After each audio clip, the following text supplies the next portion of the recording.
Assalamualaikum warahmatullahi wabarakatuh. Perkenalkan, nama saya Nurul Adinda dan rekan-rekan saya. Perkenalkan, nama saya Nur Afriani dari kelas BC 214, kelompok 6BK. Perkenalkan, nama saya Davira Syawali Agustin dari kelompok 6BK. Nama saya Lutfia Nur Rohmawati dari kelompok 6. Di video ini, kami akan membahas tentang layanan pengembangan pribadi dan sosial.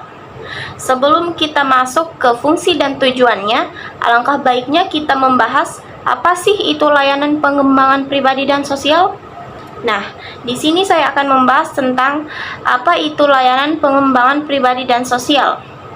Layanan pengembangan pribadi dan sosial ini merupakan layanan pengembangan untuk membantu individu dalam mengembangkan diri dan menyelesaikan masalah-masalah pribadi dan sosial. Layanan pengembangan pribadi ini meliputi segala kegiatan yang meningkatkan kesadaran dan identitas diri, mengembangkan bakat dan potensi, membangun sumber daya manusia dan memfasilitasi kinerja, meningkatkan kualitas hidup dan memberikan kontribusi dalam mewujudkan impian dan cita-cita. Sedangkan layanan pengembangan sosial itu meliputi proses belajar untuk menyesuaikan diri terhadap norma-norma kelompok, moral, dan tradisi, meluburkan diri menjadi satu kesatuan, dan saling berkomunikasi dan bekerja sama. Baik, saya akan memaparkan tujuan dari layanan pengembangan pribadi sosial. A. Memiliki komitmen yang kuat dalam mengamalkan nilai-nilai keimanan dan ketakwaan kepada Tuhan Yang Maha Esa, baik dalam kehidupan pribadi, keluarga, pergaulan, dan teman sebaya, sekolah, tempat kerja, maupun masyarakat pada umumnya. B. Memiliki sifat toleransi terhadap umat beragama lain dengan saling menghormati dan memelihara hak dan kewajibannya masing-masing. C.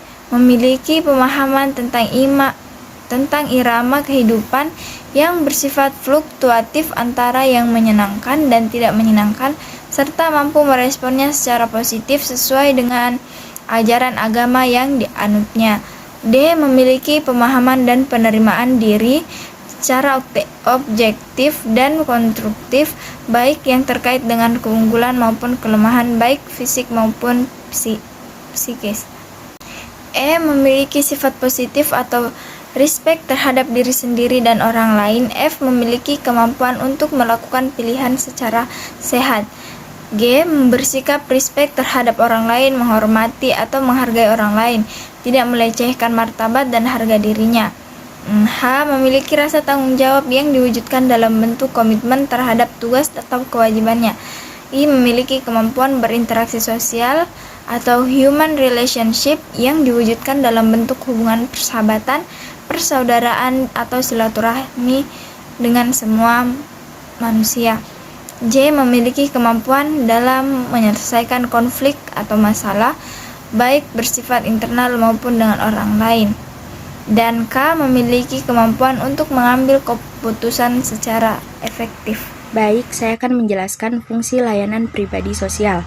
Yang pertama, berubah menuju pertumbuhan. Pada bimbingan pribadi sosial, konselor secara berkesinambungan memfasilitasi individu agar mampu menjadi agen perubahan atau agent of change bagi dirinya dan lingkungannya.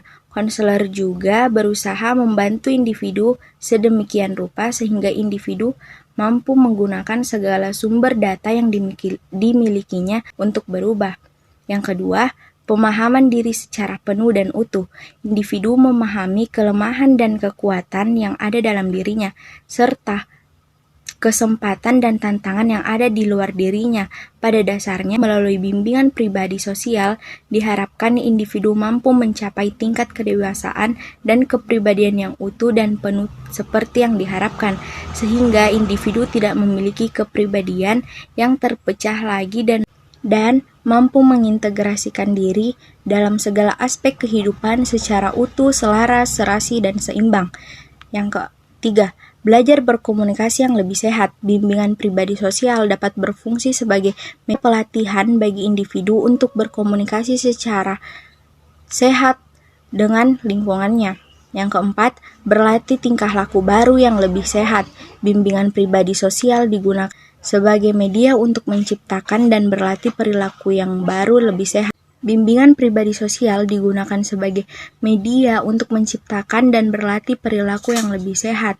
Selanjutnya, belajar untuk mengungkapkan diri secara penuh dan utuh melalui bimbingan pribadi sosial yang diharapkan individu dapat dengan spontan, kreatif, dan efektif mengungkapkan perasaannya, keinginannya, dan inspirasinya. Dan yang terakhir, individu mampu bertahan melalui bimbingan pribadi sosial yang diharapkan individu dapat bertahan dalam keadaan masa kini, dapat menerima keadaan dengan lapang dada, dan mengatur kembali kehidupannya dengan kondisi yang baru. Sekian dari penjelasan saya. Wassalamualaikum warahmatullahi wabarakatuh. Baik, saya akan melanjutkan pemaparan materi dari teman saya.